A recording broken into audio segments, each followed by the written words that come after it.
for today. Ayan. Nilagang baboy ako. Ayan. May kalabasa, mais. Lalagyan ko rin siya ng sabang saging. Ayan. Pechay.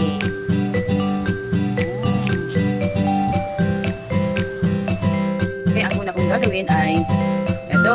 Papalambutin ko muna yung baboy. Nilagyan ko na siya ng patis. Ayan. Hintayin ko siyang matuyo muna hanggang sa lumambot ang baboy.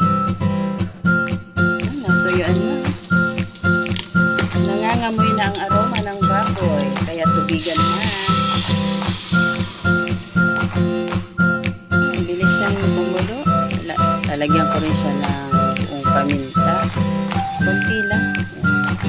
Ito. Ay, nag-voice na aking cellphone. Ito. Lagyan ko na rin siya ng pampalasa.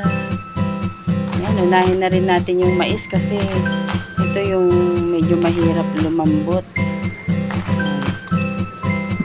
Mais. Ito na yung mais. Ilagay na natin yung kalabasa. Saging. Ilagay na ang pechay.